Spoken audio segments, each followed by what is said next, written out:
अस्सलाम वालेकुम। Hope so you all are in a good state of your health. आज का हमारा जो टॉपिक है वो है एस्टेरॉइड्स, मीटेरॉइड्स एंड कॉमेट्स। तो जैसा कि मैंने आपको लास्ट क्लास में भी बताया था कि सोलर सिस्टम और प्लैनेट्स में हमने सिर्फ सोलर सिस्टम को स्टडी नहीं करना, ठीक है। इसमें हमने सोलर सिस्टम में एक चीज़ देख ली कि हमने इसमें सन होता है और प्लैनेट्स होते हैं and how does it works, ठीक है। लेकिन इसके अलावा बहुत सारी ऐसी चीज़ें हैं, बहुत सारे ऐसे एस्ट्रोनॉमिकल ऑब्जेक्ट्स हैं जो कि हमारी स्पेस में पाए जाते हैं, जो कि हमारे यूनिवर्स में पाए जाते हैं, ठीक है। तो अब हमने ये कुछ एडिशनल एस्ट्रोनॉमिकल ऑब्जेक्ट्स थे, ठीक है। तो उसमें एस्टेरॉइड्स आते हैं, मीटेरॉइड्स आते हैं एंड कॉमेट्स आते हैं, ठीक है। Any natural solar system object other than the sun, a planet, a dwarf planet और a moon is called a small body, ठीक है। कि अब आपको पता चल गया कि सोलर सिस्टम में आपने सूरज पढ़ लिया, प्लैनेट्स पढ़ लिए, वो प्लूटो का थोड़ा बता दिया, तो उन्होंने कह दिया कि प्लूटो एक प्लैनेट नहीं है, बट हम इसको ड्वार्फ प्लैनेट का नाम देते हैं कि प्लैनेट जैसा है और छोटा प्लैनेट है, but not consider to be as in the definition of planet. So हम इसको प्लैनेटरी सिस्टम में या सोलर सिस्टम में ऐड नहीं करते, ठीक है। और उसके अलावा सोलर सिस्टम में मैंने आपको मून का बताया, ठीक है। तो सन, प्लैनेट, स्मॉल प्लैनेट और मून्स के अलावा इसके अलावा बहुत सारी बॉडीज ऐसी हैं जो कि हेवनली बॉडीज है, वहाँ पर पाई जाती हैं, ठीक है। तो उनमें ये बाकी अदर चीज़ें आ जाती हैं, एस्टेरॉइड्स, मीटेरॉइड्स एंड कॉमेट्स। अब हमने एक एक करके देखने के एस्टेरॉइड्स क्या होते हैं, मीटेरॉइड्स क्या होते हैं एंड कॉमेट्स क्या होते हैं। तो most of the several 100,000 asteroids और minor planets orbits between Mars and Jupiter. अब आपने देखा कि अब प्लैनेट्स हमने देखे, मरकरी है, अर्थ है, मार्स है, वीनस है, जुपिटर है, ठीक है। तो अब मार्स के बाद जुपिटर आता है, ठीक है। आपको पता है यहाँ पे टेरेस्ट्रियल प्लैनेट्स आपके खत्म हो जाते हैं, फिर आगे जोवियन प्लैनेट स्टार्ट हो जाते हैं। तो मार्स के बाद जो जुपिटर है, अब मार्स के बाद डायरेक्ट जुपिटर नहीं आता, हो सकता है रास्ते में, आपको पता है कि इनके बीच में कितने कितने millions and billions of kilometres का डिस्टेंस है। तो वहाँ पे नो डाउट बहुत सारी चीज़ें ऐसी प्रेजेंट होंगी जो कि बिल्कुल आउट ऑफ द वे हों, ठीक है। लेकिन नेचर ने वो रखी है, नेचुरली वो वहाँ पर एग्जिस्ट करती हैं, ठीक है। तो मार्स और जुपिटर के दरमियानी रास्ते में वहाँ पर ऐसे एस्ट्रोनॉमिकल ऑब्जेक्ट्स पाए जाते हैं, ठीक है, जिन्हें मैंने आपको बताया कि हमने क्यूपियर बेल्ट भी बोलते हैं। और वहाँ पर ही बल्कि प्लूटो जो है वो तो नेपच्यून के बाद फाउंड होता है, ठीक है।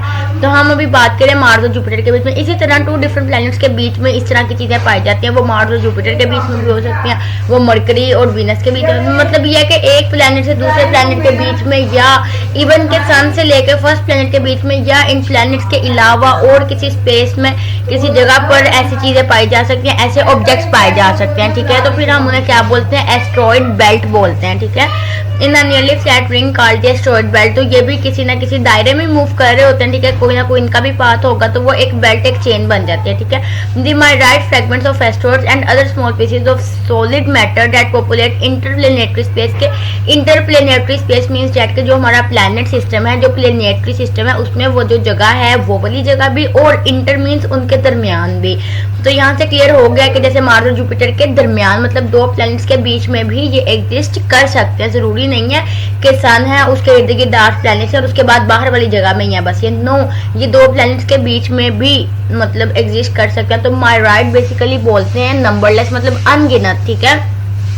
थाउजेंड्स और इवन मिलियंस ऑफ ये ऑब्जेक्ट्स वहां पर पाए जाते हैं। माइराइट नंबरलेस मतलब अनकाउंटेड, अनगिनत, ठीक है। तो बेशुमार वहां पे एस्टेरॉइड्स के फ्रेगमेंट्स पाए जाते हैं। उसके अलावा और भी कोई सॉलिड मैटर या कोई भी ऐसी चीज वहां पर पाई जाती है, उसकी भी पॉपुलेशन वहां पर पाई जाती है। और कहाँ पर, इंटरप्लेनेटरी स्पेस में, आर ऑफन टर्म्ड एज, तो इन्हें हम बोलते हैं meteoroids to distinguish them from the larger asteroidal bodies. अब ये है कि एस्टेरॉइड्स तो आपको मैंने बता दिया कि स्मॉल प्लैनेट और सन और मून के अलावा या बड़े प्लैनेट्स के अलावा अगर कोई स्मॉल बॉडी वहां पर प्रेजेंट है, रॉकी मटेरियल से बनी हुई है, वो हमारे एस्टेरॉइड्स हैं, पत्थर, ठीक है। लेकिन इसके अलावा अदर देन रॉक्स अगर कोई और भी ऐसा सॉलिड मटेरियल है जो कि ना प्लैनेट है, ना ही कोई ड्वार्फ प्लैनेट है, ना ही कोई मून है, ना ही कोई सन है, तो वो फिर क्या होगा, मीटेरॉइड होगा। और एस्टेरॉइड और मीटेरॉइड में सिर्फ इनके साइज का फर्क है, ठीक है। मीटेरॉइड जो होते हैं ये कह लें कि थोड़े शायद साइज में बड़े होते हैं, ठीक है। तो बाकी ये है कि ये उनकी बाकियात ही होती हैं, ठीक है। तो बाकियात होती हैं, एस्टेरॉइड्स मीटेरॉइड से छोटे होते हैं, ठीक है। आप ये भी कह सकते हैं कि एक बहुत बड़ा मीटेरॉइड था, उसकी कि 2 मीटेरॉइड की आपस में टक्कर हुई और वो टुकड़े टुकड़े हो गए, तो अब वो छोटे साइज में आ गया। वो छोटा साइज क्या कहलाएगा, एस्टेरॉइड, ठीक है। तो छोटे पत्थर एस्टेरॉइड और बड़े पत्थर मीटेरॉइड्स, ठीक है। The asteroids and comets are the remnants of the planet building process. अब ये स्पेस में क्यों प्रेजेंट है, या ये स्पेस में कैसे प्रेजेंट होते हैं, या इनकी गुंजाइश कैसे बनी और कब, कहां से, कैसे, ठीक है। अब ये है कि the asteroids and comets are remnants. Remnants बोलते हैं बेसिकली बाकियात को, ठीक है, किसी का कोई, जैसे मैं आपको बताती हूँ कि ऑर्गेनिक मैटर की बाकियात हैं या जो पहले लाइफ एग्जिस्ट कर चुकी है प्लांट्स और एनिमल्स की, उनकी बाकियात जो पाई जाती हैं, ठीक है, वो फॉसिल्स की शक्ल में हमारे पास मौजूद है। और ये हमने एनर्जी वाले में भी बड़ा डिटेल में स्टडी किया था कि जो उनकी बाकियात होती है उससे हम आगे कोल, पेट्रोलियम और ये नेचुरल गैस वगैरह हासिल कर रहे हैं, ठीक है, एनर्जी रिसोर्सेज हैं। इसी तरह जब प्लैनेट बिल्डिंग प्रोसेस होता है, मैंने आपको ऑलरेडी बताया कि जो प्लैनेट्स हैं, हमने इसमें पढ़ा कि प्लैनेट्स जो है वो कंप्लीटली डस्ट और गैस के जॉइंट्स हैं, ठीक है, उनसे मिलकर बने हैं। तो यही चीज है कि अब अगर एक प्लैनेट कोई तबाह हो जाता है तो फिर वो वापस अपने वो छोटे छोटे अपने कंपोनेंट्स में डिवाइड हो जाता है। तो वो जो उसकी स्मॉलर इन साइज शेप है वो एस्ट्रॉइड्स और कॉमेट्स हैं, ठीक है। लेकिन अगर ये इकट्ठे होते जाए इकट्ठे होते जाए इकट्ठे होते जाए और इनका टकराव ना हो और ये फलते फूलते जाए बढ़ते जाए तो वो एक प्लैनेट की शक्ल इख्तियार कर लेंगे, ठीक है। और करंटली स्टडीज के हिसाब से अभी तक सिर्फ 8 प्लैनेट्स मार्स है वजूद में, ठीक है। बाकी अभी तक कोई भी प्लैनेट के उस साइज को नहीं छू सका, उससे डाउन ही है। इसलिए तो उन्होंने प्लूटो को भी फिर उस कैटेगरी से निकाल दिया था, ठीक है, और उसको एक ड्वार्फ प्लैनेट कह दिया था, ठीक है। Asteroid belt is home to rocky bodies ranging in size from the largest non asteroid, मतलब इनका साइज आप देख लें। आपने अर्थ के प्लैनेट का साइज देखा था 1,02,700 समथिंग था, उसका डायामीटर था, ठीक है, सेंट्रल पॉइंट जो होता है, ठीक है। लेकिन अगर हम एस्ट्रॉइड तो तकरीबन कोई 940 किलोमीटर, मतलब ये थाउजेंड्स में भी नहीं है, ठीक है, हंड्रेड्स में है। तो बहुत आप समझ सकते हैं कि एक चीज है वो 1 लाख में या 12,000 उसका अगर डायामीटर तकरीबन बन रहा है, ठीक है। तो आप देख सकते हैं कि और एक चीज 900 में, तो 900 वाली का क्या औकात होगी या क्या हैसियत होगी या क्या उसका छोटा सा साइज होगा। ये बिल्कुल ऐसे है कि आप एक बहुत बड़ा बैलून रख लें और उसके साथ एक मटर का दाना रख लें, ठीक है। तो इस तरह एस्ट्रॉइड और प्लैनेट का डिफरेंस है। तो अब जो वो एस्ट्रॉइड बेल्ट है जहाँ पे एस्ट्रॉइड, मीटियोरॉइड्स और कॉमेट्स पाए जाते हैं, ठीक है, अब वही उनका घराना है, वही उनका घर है, वो वहाँ पे ही रहते हैं। और ये रॉकी बॉडीज है, मतलब रॉक से मिलकर बने हुए, और उनका साइज अब देख रहे जो सबसे बड़ा IAU के मुताबिक, इंटरनेशनल एस्ट्रोनॉमिकल यूनियन के मुताबिक भी जो सबसे बड़ा भी अगर कंसीडर करें ना हम, जी ये वाला बहुत बड़ा है, तो वो भी देखें, उसका नाम है सीरीज। तो वो सीरीज का भी जो डायमीटर के साथ है वो 940 है, तो अर्थ के प्लैनेट के डायमीटर से भी बहुत कम है। तो ये प्लैनेट आप खुद सोचें, ये प्लैनेट की कैटेगरी में आ सकता है? कभी भी नहीं आ सकता। क्यों? क्योंकि उसका साइज ही बहुत छोटा है। Some asteroids travel in paths that across the orbit of Earth. अब कुछ एस्ट्रॉइड्स ऐसे हैं जो कि उस रास्ते पर भी जाते हैं जो अर्थ में से क्रॉस होते हैं, ठीक है, प्रोवाइडिंग अपॉर्चुनिटीज फॉर, और ये है कि ये प्लैनेट के साथ टकरा भी जाते हैं, ठीक है, और बहुत बड़ा एक्सप्लोजन भी हो सकता है। More commonly the impacting objects are much smaller, लेकिन यह कि ये वाले जो मतलब होते हैं ना ऑब्जेक्ट्स, ये बहुत छोटे साइज में होते हैं कि ये बिल्कुल ऐसी है कि अब एक बड़ा आदमी खड़ा के साथ आके एक छोटा सा बच्चा आके जब लगेगा तो वो बच्चा अपनी फुल कुव्वत के साथ आके लग रहा है, लेकिन उस बड़े आदमी को बहुत ज्यादा फर्क नहीं पड़ेगा। कोई फर्क पड़ेगा उसको नहीं पड़ेगा, अगर पड़ेगा भी तो बहुत माइनर पड़ेगा कि जिससे उसका कोई भी लॉस नहीं हो रहा, ठीक है। तो इसी तरह ये एस्ट्रॉइड्स और मीटियोरॉइड्स और कॉमेट्स वगैरह आके हमारे प्लैनेट्स के साथ टकराते रहते हैं, लेकिन हमें इवन के फील भी नहीं होता कि वो साइज में इतने छोटे हैं। तो हमें फील ही नहीं होता कि अर्थ की कोई हमें नहीं, मतलब अर्थ में कोई डेंजरस जोन नहीं क्रिएट होता, कुछ भी नहीं होता, हमें फील तक नहीं होता, ठीक है। तो ये इम्पैक्टिंग ऑब्जेक्ट्स जो कि अपना इम्पैक्ट शो करने की कोशिश तो करते हैं, बट ये छोटे बहुत होते हैं, ठीक है, और ये अर्थ की सरफेस पर आने की कोशिश करते हैं, ठीक है, और इन्हें हम मीटियोरॉइड्स बोलते हैं, वही बात, ठीक है।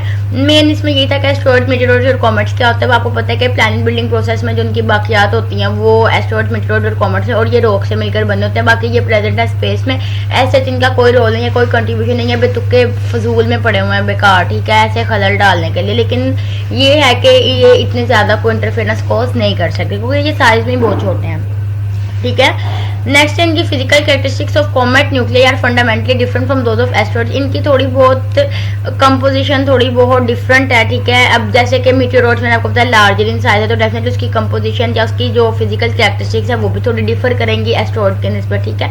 लेकिन अब ये बिल्कुल ऐसे कि एक ही फैमिली के अगर 4-5 बहन भाई हैं तो वो सारे के सारे आपस में डिफरेंट होंगे, लेकिन हैं तो वो एक ही फैमिली के, हैं तो वो एक ही घराने के, उनकी कास्ट भी तो वही होगी ना, वो जिस घराने में पैदा हुए उनका खानदान ना, मतलब रंग, नस्ल, शजर, हसब, नसब, हर चीज उनकी वो तो सिमिलर होगी, बट वो फिर भी समहाउ फिजिकल अपीयरेंस उनकी डिफरेंट होगी। तो उनकी फिजिकल कैरेक्टरिस्टिक्स सेम होंगी, लेकिन मे भी उनकी जो केमिकल कंपोजिशन है वो तकरीबन मिलती जुलती, क्योंकि सारे के सारे मेजरली आपको पता है कि डस्ट या गैस से बनने हैं, या अगर बहुत ही ज्यादा चेंज भी, अगर डिफरेंस भी आए तो कोई आइस का बना होगा, ठीक है। तो आपने पढ़ा कि हमारे पास जो प्लैनेट्स हैं वो भी या तो आइस जाइंट्स हैं या गैस जाइंट्स हैं, ठीक है, गैस एंड डस्ट जाइंट्स, ठीक है।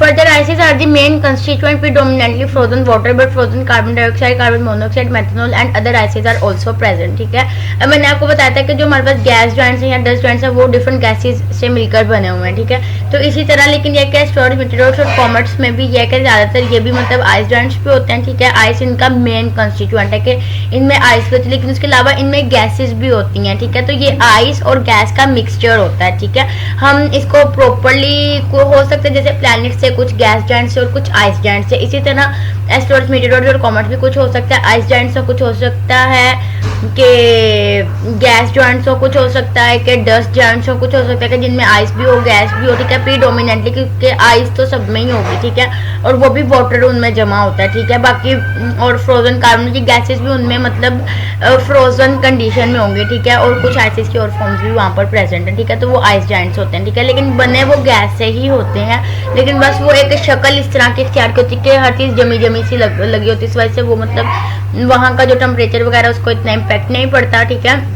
और हम उसको आइस जॉइंट बोल देते हैं। ठीक है, क्योंकि उनका मेजर कंस्टिट्यूएंट आइस ही होते हैं। ठीक है, these comic ice balls are laced with rock dust and a rich variety of organic compound. अब ये जो आइस बॉल्स हैं, ये जो कॉमेट्स वगैरह हैं, ये रॉकी मटेरियल के साथ या डस्ट या डस्ट वगैरह के साथ लिपटे हुए होते हैं। ठीक है, लेस्ड होते हैं। ठीक है, और उसमें डिफरेंट ऑर्गेनिक कंपाउंड्स वगैरह भी आ जाते हैं। So some comets may have much more dirt than ice. तो आइस की निस्बत जो आइस जॉइंट्स होते हैं उनके निस्बत जो ये कॉमेट्स वगैरह होते हैं ना, एक आइसी प्लैनेट है उसमें इतने डस्ट इंक्लूड नहीं होगी as compare to these comets. ठीक है, इनमें जो है वो डर्ट ज्यादा होती है। ठीक है, नेक्स्ट हम लोग बात कर लेते हैं comets can be classified according to their orbital period. अब जो कॉमेट्स है ना ये क्लासिफाइड होता है अपने ऑर्बिटल पीरियड की बेस पे कि कौन से कॉमेट का जो उसका रेवोल्यूशन पीरियड है वो कितना होगा, the time it takes from them to revolve around. तो ये भी सन के गिर्द घूम रहे हैं। ठीक है, comets that have orbital period greater than 200 years are called long period. अब जो कॉमेट्स हैं, कॉमेट्स की कैटेगरी ऐसे होती है, लॉन्ग पीरियड कॉमेट्स हैं, शॉर्ट पीरियड। अब मतलब दो कॉमेट्स अगर हम स्टडी करें तो उन्हें हम किस तरह से कैटेगराइज ये करेंगे कि ये एक लॉन्ग पीरियड है और ये शॉर्ट पीरियड है, और ये हमने किस बिहाफ पर इनका नाम मतलब दिया, इस बिहाफ पर नाम दिया। अगर ये एक लॉन्ग कॉमेट पीरियड है तो इट्स मीन दैट के इसको बहुत ज्यादा टाइम लगेगा, इसका पीरियड बहुत लॉन्ग है सूरज के गिर्द रिवॉल्व करने का as compare to the short period, और शॉर्ट पीरियड मीन्स दैट के उसको लेस टाइम लगेगा। और अब ये हमें कैसे पता चलेगा लॉन्ग कौन सा, तो उन्होंने उसकी एक रेंज फिक्स कर दी कि 200 ईयर्स। अगर कोई भी कॉमेट है ना उससे 200 से ज्यादा साल मतलब लग रहे हैं, जैसे आपने अर्थ का पढ़ा था कि अर्थ को तकरीबन 365 दिन लगते हैं, तो हो सकता है कि कुछ प्लैनेट्स ऐसे हों जिनको साल लगते हों, महीने लगते हों। ठीक है, कि अपना चक्कर पूरा करने में। तो इसी तरह जो कॉमेट्स हैं उनको ईयर्स लगते हैं, और मोर देन 200 ईयर्स जिन कॉमेट्स को हो सकता है बहुत सारे कॉमेट्स ऐसे हों जो उनको बस 2 दिन लगते हों, बहुत सारे कॉमेट्स ऐसे हों जिन्हें 365 डेज लगते हैं, बहुत सारे कॉमेट्स ऐसे हों जिन्हें 24 आवर्स लगते हैं, बहुत सारे कॉमेट्स ऐसे हों जिन्हें 10 ईयर्स लगते हो, मतलब 10 साल में वो एक चक्कर पूरा करते हैं। इसी तरह जो कॉमेट्स बहुत ज़्यादा तकरीबन 200 ईयर्स तक मतलब अपना पीरियड एक चक्कर मुकम्मल करते हैं। ठीक है, और ये आमतौर पर बहुत बड़ा एस्टिमेट है, बहुत बड़ा अंदाज़ा है, बहुत बड़ी रिसर्च है कि 200 साल इनफ होते हैं। ठीक है, 200 साल तो एक बंदा नहीं जिंदा रह सकता, तो आप अंदाज़ा कर सकते हैं। पाकिस्तान में औसत उम्र 60-70 साल है बस। ठीक है, और यहाँ पे तो तकरीबन 100 साल भी रेयर ही होगी, तो आप कॉमेट से हिसाब लगा लें कि मोर देन 200 के 200 का अरसा भी और उसके ऊपर अगर होगा तो ही वो कॉमेट लॉन्ग पीरियड कॉमेट्स में आएगा। और then those that make a return appearance in less time, जो और बाकी वो जो दूसरे के जिनका कोई लेस टाइम है थोड़ा बहुत, वो शॉर्ट पीरियड कॉमेट्स होते हैं। तो इनके बारे में ऐसा इतनी डिटेल आपको करने की जरूरत नहीं है, बस आपको आपका मेजर टॉपिक था सोलर सिस्टम एंड प्लैनेट्स। ठीक है, तो वही उसमें मेजरली आपको सन का बताया, उसके प्लैनेट्स का बताया, उनकी डिटेल बताई। ठीक है, तो बाकी अब ये है कि other than planet, sun and moon and stars there are also some things present in this space that are known as asteroids, meteors and comets. And what are the roles of these astronomical objects? These are only there to make interfere in the work of the planetary system, but that loss was not so big enough. ठीक है, तो इनके मौजूदगी से इतना कोई खास फर्क भी नहीं पड़ता, लेकिन ये चीज़ें मौजूद हैं हमारी कायनात में। ठीक है, मे भी आगे जाके कोई ना कोई इनका यूज़फुल कोई वर्क इनका भी डिस्कवर हो जाए या कुछ भी, बट फिलहाल अभी तक की रिसर्चेज ने हम इनके बारे में जो मेजरली इंफॉर्मेशन दी है वो मैंने आपके साथ शेयर कर लिया है। ठीक है, कि एस्ट्रॉइड्स और मेटेरोइड्स एक्चुअली में होते क्या है, इनका साइज कैसे होता है, और ये प्लैनेटरी कैटेगरी में क्यों नहीं आता। ठीक है, और फर्दर इनकी कंपोजिशन कैसी होती है। ठीक है, और ये भी सन के गिर्द मूव करते हैं, उसके अलावा ये प्लैनेट्स के बीच में भी पाए जाते हैं। और बाकी इनको हम क्लासीफाई कैसे करते हैं, इनके according to their orbital periods. ठीक है, that's all about the topic. इंशाल्लाह हम नेक्स्ट क्लास में नया टॉपिक स्टार्ट करेंगे, सैटेलाइट्स। ठीक है।